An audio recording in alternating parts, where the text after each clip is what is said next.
আসসালামু আলাইকুম, আমি শাহর হাসান আপনাকে আজকে ভিডিওতে স্বাগত জানাচ্ছি।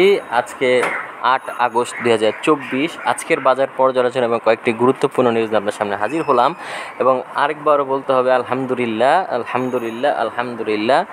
পরপর 3বার আলহামদুলিল্লাহ বলার মূল কারণটা হচ্ছে আমরা দেখতে পাচ্ছি সরকার পতনের পরে এই সপ্তাহে 3 দিন যেই কার্যদিবস ছিল এবং 3 দিনে আলহামদুলিল্লাহ পয়েন্ট অনেক অনেক অনেক পরিমাণে বৃদ্ধি পেয়েছে, যেটা সত্যিই আসলে কল্পনাতীত একটা বিষয় ছিল এবং আমাদের বহু প্রতীক্ষিত একটা বিষয় ছিল। আসলে আমি আর ভাষায় প্রকাশ করতে পারতেছি না আমাদের আনন্দটা। শেয়ার মার্কেটে বর্তমানে বিনিয়োগের সর্বোচ্চ সময়, এবং এই সময়টাতে বিনিয়োগ যারা করতে পারবে না আসলে তাদেরকে দুর্ভাগ্য বলা ছাড়া আসলে তেমন কিছু বলার নেই। এই মুহূর্তে আসলে আস্থার একটা বিরাট আমরা প্রতীক দেখতে পাচ্ছি শেয়ার মার্কেটকে। এখন দেখা যাক আসলে সামনের দিনগুলোতে কি হয়। তো আমি সবগুলো বিষয় নিয়ে আলোচনা করব। আলোচনায় যাওয়ার আগে একটা ছোট্ট অনুরোধ করি, আমার এই ভিডিওটি যদি আপনাদের ভালো লেগে থাকে বা সামান্যতম উপকার আসে, তাহলে আমি আশা করব আপনারা আমার চ্যানেলটিকে সাবস্ক্রাইব করবেন এবং আমার ভিডিওতে লাইক অ্যান্ড শেয়ার করবেন। তো যাই হোক, আর কথা না বেরিয়ে সময় ভিডিওর মূল অংশে চলে যাই। তো আমরা এখানে দেখতে পাচ্ছি আজকে ডিএসসি সাধারণ সূচকে 306.02 পয়েন্টের মতো আপ হয়েছে। এছাড়াও ডিএসসি 30 সূচক আমরা দেখতে পাচ্ছি 110.56 পয়েন্টের মতো আপ হয়েছে, এবং ডিএসসি সরিয়া সূচক আমরা দেখতে পাচ্ছি 55.77 পয়েন্টের মতো আপ হয়েছে। অর্থাৎ 3টি ইন্ডেক্সই এত হিউজ পরিমাণ আপ হয়েছে, আসলে প্রতিদিনই রেকর্ড হচ্ছে পয়েন্ট আপের। এবং আমরা দেখতে পাচ্ছি আজকে টাকার অঙ্কে লেনদেনও কিন্তু হিউজ পরিমাণে হয়েছে। আমরা আসছি সেই বিষয়টাতে। এবং আমরা যদি এখানে ইন্ডেক্স মুভারটা যদি খেয়াল করি তাহলে দেখতে পাচ্ছি আজকে ব্যাট বিসি তারা কিন্তু 21.5 পয়েন্টের মতো আপ করেছে মার্কেটে, এবং ব্র্যাক ব্যাংক আমরা দেখতে পাচ্ছি 18.5 পয়েন্টের মতো আপ করেছে। স্কোয়ার ফার্মা, ইসলামী ব্যাংক এরা প্রতিদিনই বৃদ্ধি পাচ্ছে এবং হিউজ পয়েন্ট আপ করছে। আমরা দেখতে পাচ্ছি তারাও 16.5 পয়েন্টের মতো আপ করেছে উভয়ই। এছাড়াও জিপি আমরা দেখতে পাচ্ছি 16 পয়েন্টের কাছাকাছি আপ করেছে, একটা হিউজ পরিমাণ কিন্তু পরিবর্তনও দেখতে পাচ্ছি। এবং প্রায় প্রতিদিনই কিন্তু জিপি হল্টেডের কাছাকাছি হচ্ছে আমরা দেখতে পাচ্ছি। তো জিপিটা কিন্তু বর্তমানে একটা বিনিয়োগের উত্তম সুযোগ রয়েছে। এই মুহূর্তে গুটি কয়েক শেয়ার ছাড়া প্রায় সবগুলো শেয়ারই হল্টেড বা মূল্যবৃদ্ধি পাচ্ছে, এবং সেই গুটি কয়েক শেয়ার কারা সেটা আপনারা সবাই কম বেশি জানেন। তারপরও আপনাদেরকে বিবেচনা করে তারপরে বিনিয়োগ করতে হবে, কারণ ওই শেয়ারগুলো বর্তমানে ভালো হওয়ার সম্ভাবনা নেই। এছাড়াও বিকন ফার্মা, এখানে সিটি ব্যাংক, এনবিএল এরা সবাই কিন্তু 8 পয়েন্টের কাছাকাছি আপ হয়েছে। এছাড়াও লাফার্জ সিম এবং অলিম্পিকেও কিন্তু 7 পয়েন্টের কাছাকাছি আপ হয়েছে। হিউজ একটা পরিবর্তন আমরা দেখতে পাচ্ছি মার্কেটে। এবং আমরা যদি এখানে ট্রেড স্ট্যাটাসটা যদি খেয়াল করি তাহলে দেখতে পাচ্ছি 364টি শেয়ার আজকে আপ হয়েছিল, অপরিবর্তিত ছিল 60টি, এবং 27টি শেয়ার আজকে পতন ঘটেছে। এবং সরকার পরিবর্তন হওয়ার সাথে সাথেই আমরা দেখতে পাচ্ছি মার্কেটের ইতিবাচক প্রভাব, এবং আমার কাছে মনে হচ্ছে খুব শীঘ্রই, অতি শীঘ্রই এভাবে যদি পয়েন্ট বৃদ্ধি পেতে থাকে তাহলে 8000 পয়েন্ট আবারও চলে আসবে, এবং সেটা আসলে অবাক হওয়ার কোনো বিষয় থাকবে না। এরপরে যদি আমরা টাকার অঙ্কের লেনদেনটা যদি খেয়াল করি তাহলে হচ্ছে টাকার অঙ্কের লেনদেনে আজকে কিন্তু একটা অভূতপূর্ব ঘটনা ঘটেছে। আজকে সর্বোচ্চ রেকর্ড আমার দেখা এখনও পর্যন্ত, সেটা হচ্ছে যে 1605.485 কোটি টাকার মতো লেনদেন হয়েছে। একটা হিউজ পরিমাণ কিন্তু লেনদেন আমরা দেখতে পাচ্ছি, যেটা সত্যিই আসলে কি বলবো, ভাষায় প্রকাশ করার মতো নয়। সরকার পরিবর্তন হওয়ার সাথে সাথে, আমরা বলতে পারি পতন হওয়ার সাথে সাথে মাত্র 2 দিন অল্প কিছু পরিমাণ টাকার লেনদেন আমরা দেখতে পেয়েছিলাম। এরপরেই কিন্তু হিউজ একটা পরিবর্তন আমরা দেখতে পাচ্ছি, এবং আমার ধারণা আগামী সপ্তাহে আরও ভালো হবে মার্কেট, এবং আগামী সপ্তাহে হয়তো আমরা দেখতে পাবো যে 6000 পয়েন্ট ক্রস করে যেতে পারে, এরকম একটা সম্ভাবনা রয়েছে আগামী সপ্তাহে। তো যাই হোক, এখন দেখা যায় কি হয়। এরপর আমরা যদি এখানে টপ গেইনার এবং লুজারের ক্ষেত্রে দেখি তাহলে দেখতে পাচ্ছি টপ গেইনারে আজকে আমরা দেখতে পাচ্ছি ইবিএল, যেই একটা মিউচুয়াল ফান্ড রয়েছে, সেই মিউচুয়াল ফান্ডে হল্টেড রয়েছে। এখানে আসলে সবাই হল্টেড। তারপর আমি যাদের নামটা বলি সেটা হচ্ছে Beacon Pharma, Padma Life, Jamuna Bank, RN Spinning, Islami Finance, Uttara Finance, Titas Gas, তারপর এখানে ইউপিজিডিসিএল, এছাড়াও জেনারেশন নেক্সট, সবাই আজকে হল্টেড হয়েছে আমরা দেখতে পাচ্ছি। তার প্রায় সকল শেয়ারই কিন্তু আজকে ভালো করেছে। এবং আমরা যদি লুজারের ক্ষেত্রে দেখি, লুজারের ক্ষেত্রে আমরা দেখতে পাচ্ছি গুটি কয়েক শেয়ার আজকে খারাপ করেছে আমরা দেখতে পাচ্ছি, এবং তারা ওই যে 3% যে ব্যারিয়ার রয়েছে সেটা আটকে গিয়েছে। এছাড়াও এখানে আমরা টাকার অঙ্কে লেনদেন দেখতে পাচ্ছি সিটি ব্যাংক হিউজ পরিমাণ লেনদেন, এখানে ব্যাট বিসি হিউজ পরিমাণ লেনদেন, টেকনো ড্রাগসও কিন্তু ভালো পরিমাণ লেনদেন হচ্ছে, যদিও তারা আপ হয়নি, মাইনাস হয়েছে।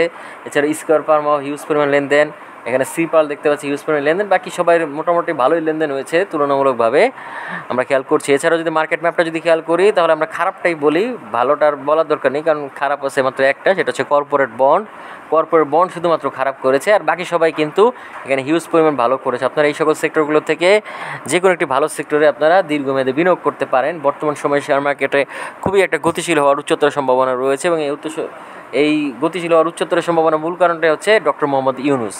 কারণ ডক্টর মোহাম্মদ ইউনূস হচ্ছে দেশের একজন আন্তর্জাতিক ফিগার, এবং সমগ্র পৃথিবীতে তার একটি গ্রহণযোগ্যতা রয়েছে, এবং আমাদের বাংলাদেশকে সর্বোচ্চ উচ্চতা নিতে হলে ডক্টর মোহাম্মদ ইউনূসকে আমাদের দেশের সাথে থাকতে হবে।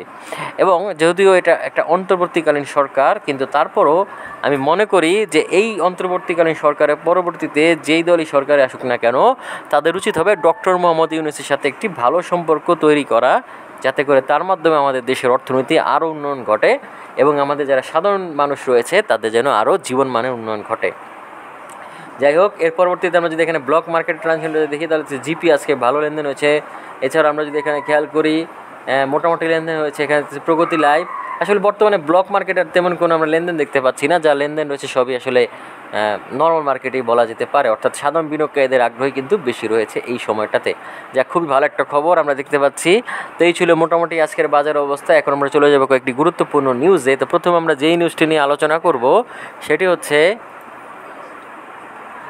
শেয়ার বাজার ইতিহাসে রেকর্ড, নতুন স্বপ্নে বিনিয়োগকারীরা। তো আমরা যেটা বলছিলাম একটু আগে, যে সরকারের পতনের পরপরই আমি একটা কথা একটু আপনাদের বলে রাখি, প্রায় প্রতিবারই যখন শেখ হাসিনা ক্ষমতায় আসে তখনই কিন্তু শেয়ার মার্কেটের উপর দিয়ে সবচেয়ে বেশি চাপ যায়। এর কারণ হচ্ছে যত রকম দুর্নীতিবাজ রয়েছে শেয়ার মার্কেটের, তারা সবাই কিন্তু এই শেখ হাসিনা দলের লোক, বা তাদের আস্থাভাজন, বা আমরা বলতে পারি তাদের সুবিধাভোগী। এই কারণে কিন্তু শেয়ার মার্কেটের এত দৈন্যদশা, এবং সেই সাথে সাথে দেশের অর্থনীতিরও কিন্তু করুণ দশা হয়ে যায়। ঠিক আছে, যদিও তারা বলে মাথা পিছু আয়, জিডিপি, হ্যান ত্যান অনেক কিছুই, কিন্তু আমরা সাধারণ মানুষ এত কিছু বুঝি না। আমাদের বোঝা উচিত হচ্ছে দেশের অন্যান্য বাজারের সাথে পুঁজিবাজার কীভাবে বৃদ্ধি পাচ্ছে সেটা আমরা ভালো বুঝতে পারি। তো সেই ক্ষেত্রে আমি বলতে পারি যে পতন হওয়ার পরপরই, এবং যখনই আমরা জানতে পারলাম যে ডক্টর মোহাম্মদ ইউনূস হচ্ছে আমাদের এই অন্তর্বর্তীকালীন সরকারের প্রধান উপদেষ্টা, তো সেই ক্ষেত্রে তখন থেকেই কিন্তু প্রায় প্রতিদিনই মার্কেট আপ হয়েছে। এবং যেদিন আজকে যখনই এই আমাদের বাংলাদেশে উনি আসলেন, এবং অলরেডি কিন্তু 8টা বাজে শপথ রয়েছে, এই ঘটনাটা ঘটার পরেই আশা করা যাচ্ছে আগামী দিন থেকে আরও পয়েন্ট আপ হবে এবং মার্কেট অনেকাংশে বৃদ্ধি পাবে। এখন মার্কেট কিন্তু লাগাম ছাড়া হয়ে গিয়েছে আমরা দেখতে পাচ্ছি, তবে মাঝে কিছুটা কারেকশন হতে পারে, তবে আমরা কারেকশনের আশা করছি না। আমরা আশা করছি সামনের দিনগুলোতে আরও অনেক বেশি পরিমাণ আপ হবে। তবে এই মুহূর্তে যারা বিনিয়োগ করতে পারছেন তাদের করা উচিত বলে আমি মনে করি, তবে অবশ্যই ভালো শেয়ারে।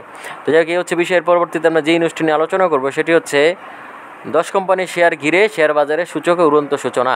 তো আজকে মূলত 10টি শেয়ারের উপর ভিত্তি করে কিন্তু আজকে ভালো পরিমাণ বৃদ্ধি পেয়েছে, এবং এই 10টি কারা, তারা হচ্ছে British American Tobacco, BRAC Bank, ইস্কার Pharma, Islami Bank, Grameen Phone, Beacon Pharma, City Bank, National Bank, Lafarge Holcim ও অলিম্পিক ইন্ডাস্ট্রিজ। তো মূলত আজকে না, এটা যেদিন থেকে আপ হচ্ছে সেদিন থেকে কিন্তু এই শেয়ারগুলোই দিয়েই কিন্তু বৃদ্ধি পাচ্ছে। আমরা দেখতে পাচ্ছি এই বিগত সপ্তাহে 3 দিনে কিন্তু এই শেয়ারগুলোর মাধ্যমে আপ হয়েছে মার্কেট। এগুলি সবগুলো আমরা দেখতে পাচ্ছি হয় মাল্টিন্যাশনাল কোম্পানি, না হলে ভালো কোম্পানি। তো আপনারা চাইলে এই সকল শেয়ারগুলোর প্রতি নজর রাখতে পারেন, আশা করছি এখান থেকে আপনারা ভালো কিছু পাবেন। তো যাই হোক, এর পরবর্তীতে আমরা যেই নিউজটি নিয়ে আলোচনা করবো সেটি হচ্ছে ব্লকে 5 কোম্পানি বড় লেনদেন। তো মূলত আজকে ব্লক মার্কেটে 5টি কোম্পানি ভালো লেনদেন হয়েছে। এর মধ্যে সবচেয়ে বেশি লেনদেন হয়েছে গ্রামীণ ফোনের। তো আপনারা চাইলে এই শেয়ারটির প্রতি নজর রাখতে পারেন। আসলে নজর রাখার কিছু নেই, এই মুহূর্তে বিনিয়োগ করতে পারেন বলে আমি মনে করি, এখন বাকিটা আপনার ইচ্ছা। তো যাই হোক, এর পরবর্তীতে আমরা যেই নিউজটি নিয়ে আলোচনা করবো সেটি হচ্ছে রেকর্ড উত্থানের দিনেও 7 কোম্পানির উল্টো দৌড়।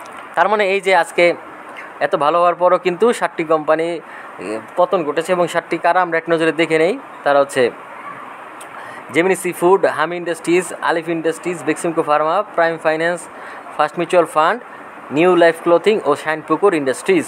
এর মধ্যে বেক্সিমকো ফার্মা আপনারা ধরে রাখতে পারেন, কয়েকদিন আরও পতন ঘটবে।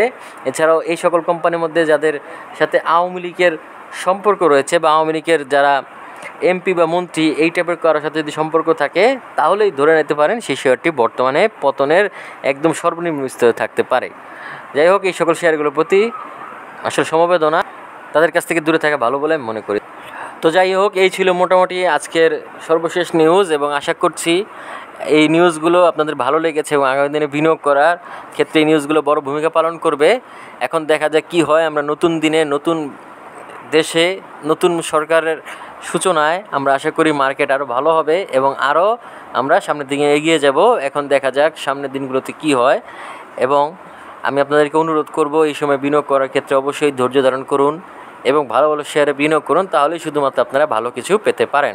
আমি কিন্তু যখন মার্কেট খুবই খারাপ ছিল তখন থেকেই বলেছি ভালো ভালো শেয়ারে বিনিয়োগ করতে এবং দীর্ঘমেয়াদে বিনিয়োগ করতে, এবং যারা ওই সময়টাতে বিনিয়োগ করেছেন আশা করা যাচ্ছে এখন আপনারা সেই ফলটা ভোগ করতে পারছেন।